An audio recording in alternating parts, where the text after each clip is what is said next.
Well, Jesus has been ministering for some time now, and the report has already been given to John the Baptist that the blind see, the lame walk, the deaf hear, and the dead are raised. Not to mention that Jesus has fed thousands with very little food to start with. And like the two people we just read about, people that are suffering are seeking him out and hoping that he will heal them. Both the people in our text were dealing with their own personal suffering. Jairus was watching his 12-year-old die and in fact learned that she had died. Some of you are dealing with circumstances and situations that you've learned are hampering your health, maybe your financial well-being. Some of you know what it is to grieve the loss of a loved one, just like Jairus. Some of you have had to grieve your losses and accept the reality of life as a beginning, and life has a middle, and life has an end, at least in this earthly body. You can identify with the synagogue ruler and Jairus and his family. Then there are some of you that have had to deal with medical issues for decades and have struggled day in and day out just to go on. You can identify with the woman who had the blood loss disease. Fact is, because of sin in this world, there are people who are suffering every moment of every day. It's not until we are personally afflicted that we begin to experience anxiety and stress that tests our faith. Suffering can be a time of building our faith, or it can be the beginning of it, emotionally paralyzing someone's life. Whatever direction a life-altering experience takes, it will dramatically affect the rest of that person's life. The reality is, suffering is never fun, but it can be a growing experience, one that actually brings a person closer to God. I want to talk a little about something that you rarely hear about, but something that we wrestle with. The term is negative hopelessness. Negative hopelessness. I'll come back to that negative hopelessness in just a minute, but I want to explain how it begins. That clinical term is called learned helplessness. It's a clinical term. I'm not making this stuff up. Some of you look like me like, I think he made that up. No, I didn't. It's a clinical term. It's real. Learned helplessness occurs when an individual continually faces a negative, uncontrollable situation and stops trying to change their circumstances, even when they have the ability to do so.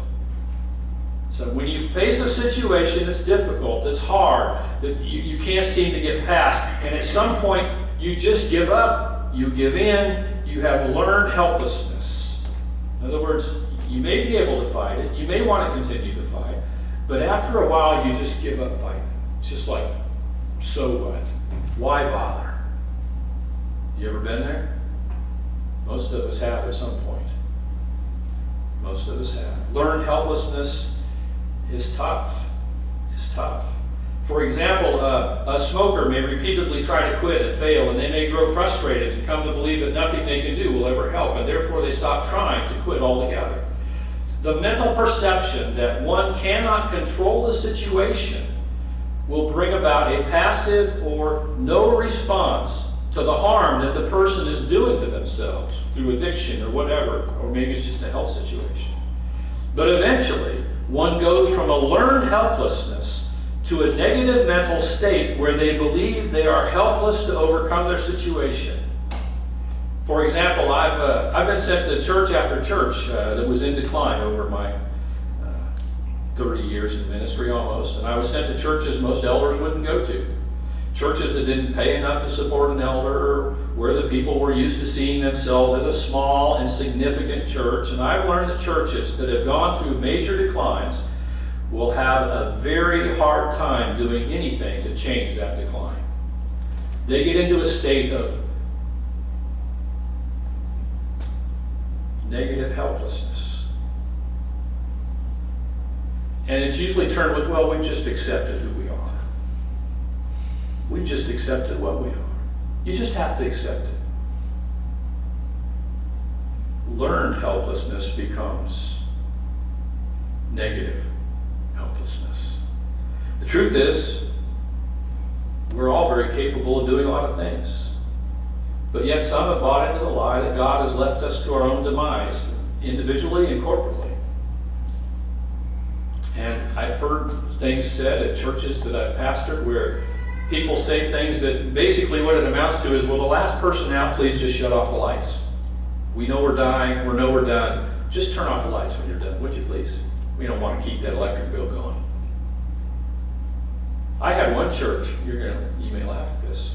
We were talking about the growth. The church had been maxed out for years, and they were talking about doing something, and I heard at each and every time we talked about it, the church said, well, all I care about is just having a place for my coffin to be at my funeral. Just so it's big enough so my family can get in here and we can get past the front and not be embarrassed about my coffin in front of my family. My response to that was, well, we're already dead then. If all we're doing is waiting to die, the negative helplessness says we're already dead. You see what a contagion that can be. The truth of it is that most of us are very capable of doing anything we want to do, but we get comfortable in our negative hopelessness. Negative helplessness keeps us from having to do anything outside of our comfort zones.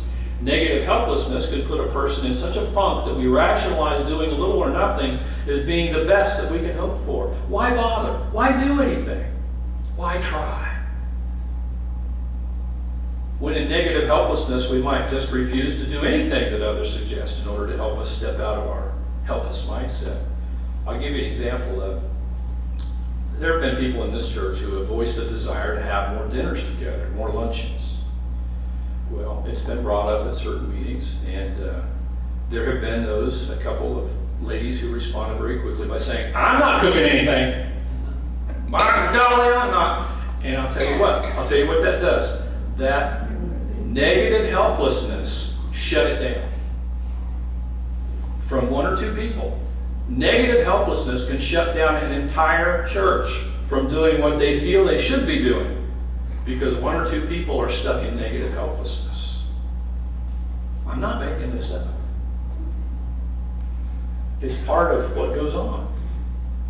And so negative helplessness can be a contagion. It can infect the body in ways that you don't even understand. You can't even comprehend. Negative helplessness starts with something negative, and if it's not dealt with, it turns into a mental virus that never goes away. And until we own our own negative and our own selfish thoughts, we can't ask God to help us overcome it. In John's Gospel, we read about Jesus walking by the pool of Siloam. In John chapter 5, verse 5, we read this. One who was there had been an invalid for 38 years. 38 years. That's almost 4 decades. Think about that. He'd been stuck by that pool, laid by that pool for 38 years, right? And when Jesus saw him lying there, and he learned that he had been in this condition for a long time, he asked the man, he said, do you want to get well? And instead of answering his question, he replies with an excuse for why he's not yet healed. Verse 7, Sir, he said, I have no one to help me get into the pool. When the water is stirred, while I'm trying to get in, somebody else goes in ahead of me. He had a great excuse. He didn't have the strength to get in. And it's valid. But then Jesus said to him, get up, pick up your mat and walk. All Jesus wanted to know is, do you want to get well? And all he could see was the reason he couldn't. He never did ask Jesus to get well. But Jesus healed him anyway. He said, get up, pick up your mat and walk. And once the man was cured, he picked up his mat and walked. He'd been an invalid so long that the idea of being healed had left him. He couldn't even conceive of it much anymore. He couldn't even say yes to wanting to be healed when Jesus asked him the question. He was in such deep negative helplessness, and there's no other way to describe him. Even so, an encounter with Jesus changed all that. That is, after all, the only thing that will change negative helplessness. It's a divine appointment with the Master. And all the people in our text had a divine encounter with Jesus, and every one of them was able to go on to go forward with their lives in complete victory and no longer in sickness or defeat. And so what do all these people have in common? The personal encounter with Christ. Not one of them could face the problem on their own. Everybody needed to embrace the very presence of Christ and receive him before they could be set free from their negative, helpless state. So I ask you, what do you speak negatively of throughout the course of your day? What are your negative conversations about? What are you speaking negatively about regarding yourself or your church or your family? What does your thought life sound like? Is it positive or is it negative? Pretty simple to diagnose where you are, unless you've been negative for decades and you think it's just normal. Maybe you need to spend some time in the presence of Jesus to be set free from your negative helplessness. And maybe you need to seek His face and be redeemed from your negative thoughts by His love and His grace. And maybe you're just so used to being negative at this point in your life that being positive seems like a lie to you. Why would I lie and say things are great when things are so bad? Are they really? Do you have food on your table, a roof over your head, clothes on your body? You might need to find a way to eradicate the negative thoughts by replacing them with positive thoughts. Ephesians 4:8 says, finally, brothers, whatever is true, whatever is noble, whatever is right, whatever is pure, whatever is lovely, whatever is admirable, or if anything is excellent or praiseworthy, think about these things. You and you alone have the responsibility to think on positive things. Listen, I know people that are hurting, suffering, and dealing with horrible health issues day in and day out. I heard a pastor on TV just yesterday talking about his health condition. He's had it for years. For whatever reason, God's not delivering him of it. Kind of sounds like Paul with his situation in his eyes years ago. But this man has faced God, and he said, I finally stopped asking God to take it away, and I started asking God to help me overcome. Help me to go on. Help me to serve others. Because he said, I know I'm called to serve others. I know I'm supposed to be doing this. And so he said, every day he wrestles with being positive, every morning. But God gives him the strength to go out and minister to other people who are not hurting even as much as he is in the course of the day. And he's still allowed to be the hand and feet of God. But he had to overcome his helplessness and realize he can be a great help to others. He's not helpless through Christ. But the longer you felt helpless in your negative thinking, the harder it'll be for you to believe you have anything positive in your life. And I would encourage you to ask someone close to you to call you out on your negative thinking so that you'll recognize just how damaging it really is to you and to your family and your churches and those around you. And if you're willing to approach God for help and not just give him a lip service, he can set you free. You've got to rewire that thinking a little bit. You've got to take out the darkness and put the light back in. If I told you the pastor's name of this evangelical church, you'd know him right off. He's an old gray, silver-haired man. He's been doing it a long time, but that's not the point. The point is he's learned to remain in ministry, giving others messages of hope, healing, and encouragement in spite of his own circumstance. He's had to rise above his own pain and discomfort and be a beacon of hope for others, and God gives him the strength to do that. Now, with God, all things are possible. So what then are your limitations? With God, all things are possible. What is it really that limits you? It's you. It's the man in the mirror, or the woman in the mirror. The only real limitations we have are the ones we've placed on ourselves. Jesus said his followers would do greater things than he did. Are you free enough from the negative thinking that you really believe what he said? Jesus asked the lame man, do you want to get well? And he's asking us to get today. Do we want to get well? Do we really want to? Or is that negative hopelessness become so comfortable that we can do nothing in it? And we don't have to do anything. We can rationalize doing nothing in negative helplessness. But if we get out of that funk, we have to do something. Maybe you're more like the woman with the issue of blood who, after years of trying everything men knew to do, she woke up one day and she said, if only I can touch the hem of his garment, I will be healed. She had faith. That's precisely what true faith looks like. But are you willing to do whatever it takes to press into the crowd and touch the hem of his garment in order to change your negative thinking to positive thinking? No matter how bad things have been for you, God is in the redeeming business. And he wants you to get over your negative helplessness and be victorious as his child. The woman that touched the hem of Christ's garment felt in her body she was freed from her suffering. I would ask you to consider getting close to Christ, that you have no ability to be negative, but if you're close enough to Christ, you can only be positive. You can't be negative in the presence of Christ, because you know in Him all things are possible. You can't tell the lie it's impossible to Christ, because He knows better. You see, to push out the darkness of negativity, you have to be filled with the light of positive eternal thinking. The light drives out the darkness. And if the light within you is darkness, how great is that darkness, and how much more do you need the light to drive it away? But if the light within you is the light of Christ's love, grace, and presence, there will be positive thinking going on. And if Christ is not within you, your negative hopelessness will come out and negatively affect everything around you.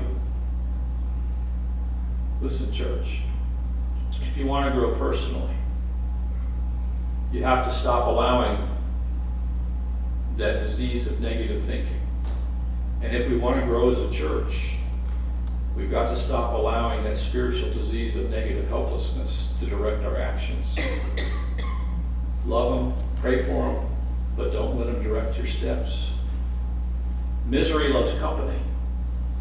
But Christ has called you out of darkness into His marvelous light. When those in negative helplessness are in the darkness alone, they will come out into the light. But they won't come out if they can drag people into the darkness with them. We need to be people of light. We need to be pulling people into the light of Christ, not allowing them to drag us into the darkness. Much like a thermostat on a wall. You know, there's a thermometer up there and it tells the temperature. But the thermometer is moved by the temperature in the room. We need to be people in the light, more like a thermostat. Do we want it to be cooler?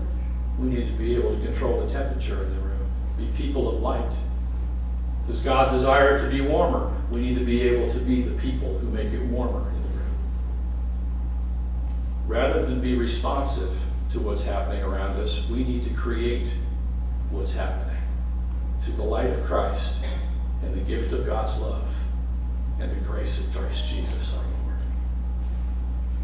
So step into His marvelous light and step out of the darkness and the negative thoughts. Kathy and I were on our way to church this morning, and she was reading, and I think you probably studied it in your Sunday school lesson this morning, about a man who wasn't able to sleep at night. And so he heard a psychologist tell him something, and he thought, well, you know, it says in Genesis, after God created the world, that he looked back and saw it was good, and that was great. And I thought of another passage where Jesus said, don't worry about tomorrow. Each day has enough worry of its own. The idea was that when you go to sleep, think about what you did today. Be thankful for what you went through, even the difficult stuff, for what you learned. Be grateful for what happened to you today and the fact that you got through it. And you're now laying in bed getting ready to rest. Don't worry about tomorrow. You'll worry about it well enough when you get out of bed in the morning. But don't stew over it overnight. Thank God for what's happened in your day. And give Him praise, and give Him glory, and give Him honor. And be thankful, not negative. And you'll sleep a whole lot easier. And the light of Christ will fill you, and the negative thoughts will be gone. Oh, they'll try to come back, and they will if you let them.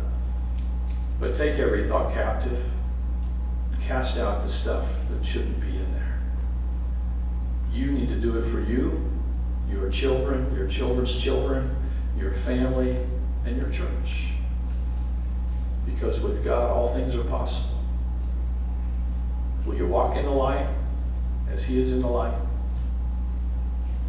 Come out of the darkness and the negativity and give Him thanks. Just a moment, we're going to have a hymn of invitation. The altars are going to be open if you'd like to spend